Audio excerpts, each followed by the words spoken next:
Bueno, pues seguimos con el repaso a lo que ocurrió ayer en ese día tan importante que fueron las elecciones catalanas del 27 de septiembre. Hoy es el día después, hoy es el día 28 y es el momento de hacer análisis. Vamos a hacerlo ahora con otro periodista, con otro analista político importante en España, que es Luis Losada. Luis, bienvenido. ¿Qué tal? Bien hallado. ¿Cuál es tu titular para lo que ocurrió ayer en Cataluña?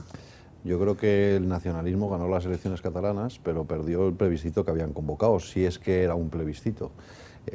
Basta con contabilizar los que votaron a favor y en contra, y es evidente que los que votaron a favor fueron menos que los que votaron en contra. Por lo tanto, yo creo que esa legitimidad que dicen que tienen no existe. Pero esa legitimidad es, si hubieran conseguido más del 50% de los votos, consiguieron algo más del 47%, hubiera sido admisible, porque estoy escuchando a personas que en teoría no admiten esa legitimidad, pero que sí que dan por bueno unas elecciones autonómicas como plebiscito. ¿No nos está engañando el léxico? ¿No están introduciendo ellos su léxico, su lenguaje, a la hora de que todo el mundo ya está hablando de plebiscito? Estoy de acuerdo. Jurídicamente y técnicamente el propio Artur Mas convocó como unas elecciones autonómicas ordinarias. Lo que pasa es que el mensaje moral, no político ni jurídico, sino moral, era de plebiscito. Yo he dicho que desde el punto de vista incluso de su lenguaje han perdido, pero yo comparto ese análisis. Aunque hubieran sacado más del 50%, tampoco habría sido jurídicamente aceptable. Ahora, dicho esto, es evidente que lo que ha planteado las elecciones y lo que planteó también el pasado 9 de noviembre es que hay una fractura social y que hay una masa importante de catalanes que quieren la independencia. El 9 de noviembre fueron 1.800.000, hoy han sido, ayer, 1.950.000, y eso es un problema grave que el gobierno, el gobierno de la nación, tiene que afrontar. Y me parece que llevamos 30 años de retraso, 30 años sin afrontar la realidad. ¿Este examen lo ha aprobado el gobierno razonablemente bien? En mi opinión, sí. Ahora, no bastaba con este examen, ahora hay que resolver el problema de fondo. ¿Qué hacemos con una masa social de casi el 50% que no se sienten españoles? Aunque lo son, y aunque jurídicamente no tienen ninguna legitimidad, ni la hubieran tenido si hubieran sacado el 50%, pero se siguen sin sentir españoles. ¿Qué hacemos con toda esa gente? ¿Por qué no ponemos en valor la realidad española? Y me parece que las elecciones de ayer plantearon un escenario que me parece muy interesante, y es que los que plantean con orgullo el ser españoles, sin ningún tipo de complejo, y no solamente con el discurso del miedo de España se rompe, viene el corralito, etcétera, sino España es un proyecto ilusionante, que han sido ciudadanos, han sido los grandes vencedores. Y me parece que ese es el mensaje que debería de calar para los grandes partidos nacionales, Partido Popular y Partido Socialista. No basta con la estrategia del miedo. La estrategia del miedo no ha funcionado. Al PSOE solo le ha servido para salvar los muebles y al PP claramente ha fracasado. Lo que hace falta es un proyecto ilusionante de España también en Cataluña. Ese proyecto ilusionante, Luis, ¿cómo se puede construir? Porque dices, ¿qué hacemos? Das a entender que llevamos como 30 años de retraso porque digamos que la Generalitat catalana controla resortes fundamentales para crear esa conciencia nacional que ellos quieren crear, como es la educación, por ejemplo, como son los medios de comunicación de Cataluña, que prácticamente todos a una van en esa dirección del independentismo. Pero mi pregunta es, ¿cómo se puede revertir esa situación? ¿Cómo se puede revertir esa situación? Pues hay dos claves que has planteado, que son la educación y los medios de comunicación, pero también plantear España en positivo. Hace muy poco tiempo, solo hace unos meses, se está empezando a decir que las pensiones las paga el Estado. Hay muchos cientos de miles de pensionistas catalanes que deben de saber que las pensiones existen y van a estar garantizadas porque existe un Estado llamado español. Primero. Segundo, hay miles de pequeñas cosas que se pueden hacer. Cuando el Fondo de Liquidez Autonómica, ese rescate financiero que hizo el Estado a las comunidades autónomas, nunca se puso en valor a las farmacias, por ejemplo, que estaban cobrando gracias a que hay un Estado que es fuerte, que está presente en los mercados internacionales y que se consigue financiación relativamente barata. Y que gracias a eso las farmacias estaban cobrando los medicamentos que estaban dispensando. Por ejemplo, hay 2/3 de la pinacoteca del Museo del Prado que están en los almacenes. Yo no sé por qué no puede haber un Museo del Prado 2 en Barcelona que ponga en valor que el Estado es una cosa agradable, que fomenta el turismo, etcétera, etcétera. Son pequeños detalles, pero que me parece que son muy importantes. Y lo fundamental, se acabó el adoctrinamiento en las escuelas. La alta inspección del Ministerio de Educación tiene que empezar a funcionar. No ha funcionado desde hace 30 años. Se ha permitido el adoctrinamiento de manera sistemática en todas las comunidades autónomas, no solo en Cataluña, también en el País Vasco, incluso en el resto. Y eso debe de acabar. Y luego se acabó el despilfarro de TV3. ¿Cómo es posible que una comunidad autónoma que tiene déficit, que ha tenido que hacer recortes en elementos esenciales como educación y sanidad, se permita el despilfarro de una televisión que gasta 1.700 millones de euros? Esto no es aceptable desde el punto de vista moral, y lo que tampoco es aceptable desde el punto de vista nacional es que haya una televisión autonómica que permanentemente sea desleal con el Estado. Yo creo que esas son las claves para empezar a construir una realidad nacional y revertir esa realidad de ese 1.900.000 que han manifestado ayer que no quieren ser españoles. Estás hablando del concepto moral, que es un concepto muy interesante para introducirle en este tema del nacionalismo catalán, precisamente. Es inmoral el nacionalismo catalán. Ayer había un artículo muy interesante en el periódico ABC de Ignacio Sánchez Cámara sobre este asunto y entonces esgrimía las razones por las que él considera que el nacionalismo catalán es inmoral. Lo primero, porque está provocando una desunión deshonesta y una fractura social de primer orden y muy difícil de curar en la propia sociedad catalana. Sí, yo creo que también yo comparto que es claramente inmoral. En primer lugar, por esa fractura social. En segundo lugar, porque la unidad siempre es un valor en todos los sentidos, ¿no? La unidad de los amigos, la unidad de la familia, la unidad de las naciones también. En tercer lugar, porque la ruptura genera una situación de caos y de incertidumbre que no tienen por qué pagar los ciudadanos. Desde que se anuncia el posible corralito por la posible o eventual secesión, se produce una fuga de depósitos descomunal. Han tenido que ir varios convoyes de efectivo a Cataluña para abastecer las demandas de liquidez de la gente. Es decir, ¿por qué? ¿Por qué hay que generar esa situación de caos? ¿Ese caos es bueno? No. ¿Esa situación de tensión financiera en las entidades y en las personas es buena? No.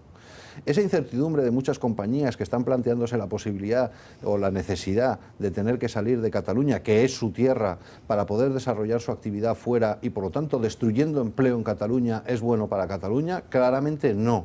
¿Es bueno para los niños catalanes ser adoctrinados en el odio a la nación a la que pertenecen? Y por cierto, una nación con una historia más que digna, probablemente la primera nación del mundo, etcétera, etcétera. Claramente no. Es decir, que yo creo que el proyecto es claramente inmoral, pero es que sobre todo lo que está en el fondo es, uno, el odio y dos, la insolidaridad. El planteamiento que se dice desde el principio, el Madrid nos roba, es si Madrid, que es un lastre, deja de existir, nosotros seremos más ricos. No queremos seguir manteniendo a los vagos andaluces y extremeños. Ese es el discurso que se está lanzando. Y ese es un discurso claramente egoísta e insolidario. En el fondo lo que está planteando es, oiga, yo quiero seguir viviendo igual de bien que ahora, yo quiero tener todas las ventajas de pertenecer a un Estado como el Estado español, miembro de la Unión Europea, por lo tanto quiero mantener la nacionalidad española, quiero seguir jugando en la Liga Nacional, quiero que el Estado español pague las pensiones, pero quiero ser independiente. Como los adolescentes. Yo quiero ser independiente, pero que mi papá... Es un nacionalismo adolescente, el catalán, ¿no? Sí, pero que mi papá me pague el alquiler de la casa, oiga, ¿no? Y que el Barça siga jugando en la Liga Española. Todo, sí, todo sigue igual, pero yo soy más rico. Oiga, y entonces ¿esto qué pasa? Esto es un poco asimétrico, ¿no? Lo que en el fondo está diciendo es que le molesta pagar los impuestos, a mí también. Lo que pasa es que el ejercicio de solidaridad es necesario. Y es exactamente esto lo que está pasando. Y a mí me parece extremadamente grave. ¿Qué pasa? Que plantear, cuando la gente está en una situación difícil, como están en Cataluña, como en el resto de España, se les plantea el discurso de hay un culpable de que tú lo pases mal, y ese culpable no soy yo, sino Madrid. Eso se vende fenomenal. Sí, y si Madrid no existiera, todos iríamos muy bien, todos seríamos mucho más ricos, la educación sería 1000 veces mejor, incluso conseguiríamos solucionar el problema del cáncer, como se ha llegado a decir. Pues ese discurso siempre lo quiere comprar alguien. Alguien siempre quiere comprar ese proyecto ilusionante de que hay una tierra que emana leche y miel en donde todos estaríamos muy cómodos y muy felices. Pero ese, Luis, lo que tú estás describiendo ahora es el discurso populista del libro, es decir, creo un enemigo exterior. Exacto. Y a partir de ese enemigo exterior yo construyo mi discurso victimista. Sí. Vamos a ver. En España ahora mismo tenemos una enfermedad grave de populismo, por un lado con dos patas. Una es el nacionalismo catalán y otra es el movimiento Podemos. ¿Compartes esa reflexión? ¿Eso es así? Sí, Podemos y el nacionalismo catalán son los dos movimientos que están lastrando la vida española ahora con un populismo de libro. Sí. Lo que pasa es que creo que son diferentes, porque el populismo catalán desgraciadamente ha calado de manera muy consistente. El discurso de Madrid nos roba lo han comprado mucha gente, en concreto 1.950.000. No son pocos, pero es que ese discurso no solo existe en Cataluña, desgraciadamente existe en Valencia y en Murcia. Echar la culpa a otro siempre está bien, y sobre todo cuando ese otro es Madrid, al que todo el mundo referencia como la ubicación del poder. el poder me acogota, el poder no me deja ser libre, el poder no me deja desplegar mi personalidad. Algo así como al adolescente que siempre la culpa siempre la tiene su padre. Es exactamente eso lo que está pasando. Pero no, insisto, no solamente en Cataluña. Por lo tanto, el modelo autonómico creo que ha generado esa perversión. Y luego, el discurso de Podemos claramente es populista. Yo solamente creo que hay una buena noticia de la noche de ayer. Y es que Podemos ha pinchado, claramente ha pinchado. Y la cara de Pablo Iglesias ayer pues era fácilmente descriptible, ¿no? Él decía, hombre, nuestro discurso de racionalidad no ha calado. No, su discurso de populismo barato no ha calado. Y yo tengo la esperanza de que ese discurso de populismo barato tampoco cale en el resto de España. Y que esas expectativas que muchos habían creado de que iba a ser el gran revulsivo del sistema, el que aglutinara todo el descontento, que es mucho español, etcétera, etcétera, pues todo eso se ha pinchado. ¿Y quién va a aglutinar ese descontento y esas ansias de regeneración y de justicia social y de calidad democrática, etcétera, etcétera? Ciudadanos. Yo creo que esa es la lectura de lo de ayer, ¿no? Ciudadanos, Podemos son los dos movimientos emergentes en España ahora mismo. Como tú dices, el pinchazo de Podemos fue monumental. Tuvieron 11 diputados, el mismo número de diputados que el Partido Popular, que por cierto también se dio un gran batacazo, el Partido Popular. Se hablaba incluso antes de las elecciones de que se podía producir en Cataluña ese sorpaso de Podemos al Partido Socialista, o sea, que tuvieran más representación que el Partido Socialista. Se dieron el gran batacazo, no ha sido así. Y Ciudadanos es verdad que ha irrumpido en Cataluña como el gran movimiento, digamos, españolista dentro de Cataluña, comiéndose a gran parte del electorado, seguramente del Partido Popular, pero también de gente del Partido Socialista y tal. Entonces, ¿cuál debería ser ahora el discurso de Ciudadanos en Cataluña para que eso realmente empiece a canalizar a toda esa gente que no acaba de salir de sus casas y que se siente española en Cataluña? Yo creo que Ciudadanos... ¿Tienen que salir a las calles más? Yo creo que Ciudadanos ha hecho todo lo que tenía que hacer y me parece que ha sido el gran vencedor sin ninguna duda. Es que hay que recordar que Ciudadanos hace 3 años eran 3 diputados, ahora son 25. Es decir, que el crecimiento ha sido espectacular. ¿Por qué ha tenido ese crecimiento espectacular? Por la incomparecencia de los partidos nacionales. Los partidos nacionales no han estado presentes. ¿El Partido Socialista ha salvado los muebles? Sí, pero ha caído. ¿El Partido Popular ha caído? De manera estrepitosa. ¿Y quién ha recogido los muebles? ¿Quién ha recogido el discurso nacional? Claramente Ciudadanos. Si veíamos ayer las imágenes en Ciudadanos, ¿qué es lo que gritaba la gente? Libertad, libertad, soy español, soy español. Esto es lo que estaba gritando la gente. ¿Y ese voto antes dónde iba? Pues obviamente las opciones constitucionalistas, al Partido Popular y al Partido Socialista. ¿Dónde ha cosechado los votos Ciudadanos? En el cinturón rojo de Barcelona, donde tradicionalmente el PSC había recolectado sus votos. ¿Y por qué ahora no votan al PSC? Porque el PSC, aparte de bailar, como hace Miguel Iceta, a lo que se ha dedicado es a guiñar al nacionalismo catalán permanentemente. Fueron los que abrieron el melón del nuevo estatut.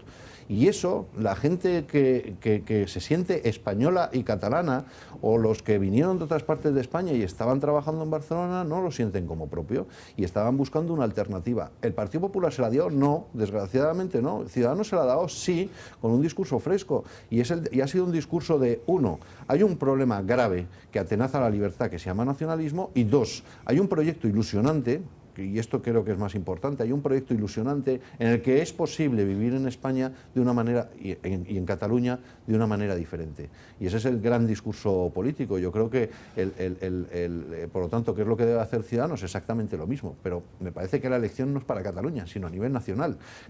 Ciudadanos ha demostrado en Cataluña que es un partido nacional y que además es la primera fuerza nacional en Cataluña. Y esto es brutal. Y por lo tanto, incluso podría llegar a plantear que podría estar por encima del Partido Popular a nivel nacional. Y que ha demostrado que es el único partido que realmente es ¿Tú ves nacional. esa situación? Pero próximamente en las elecciones de diciembre. Bueno, yo creo que un sorpaso de Ciudadanos al Partido Popular parece difícil. Yo creo que el discurso de libertad, libertad, soy español, es un discurso que podría gritar perfectamente cualquier líder del Partido Popular. Y por otra parte, cualquier miembro del Partido Popular. Sí, pero ¿ves esa situación, Luis? Sí, la veo. La veo porque el ciudadano que ayer de Murcia, de Cuenca, de Tenerife, que ayer estaba viendo la televisión, estaba viendo un funeral en el Partido Popular, una incomparecencia... En Cataluña, yo digo en el resto de España, Sí, sí. en las elecciones Vio generales. un funeral del Partido Popular en Cataluña, una no presencia nacional del Partido Popular, una incomparecencia del presidente del partido y por la otra parte vio una fiesta en la que probablemente se sintió identificado con el grito de soy español, con una opción clara que mostraba un frente claro al nacionalismo catalán y exitoso. Y yo creo que eso a la gente le gusta. ¿Va a superar al Partido Popular? No lo sé. Yo creo que es posible, aunque poco probable.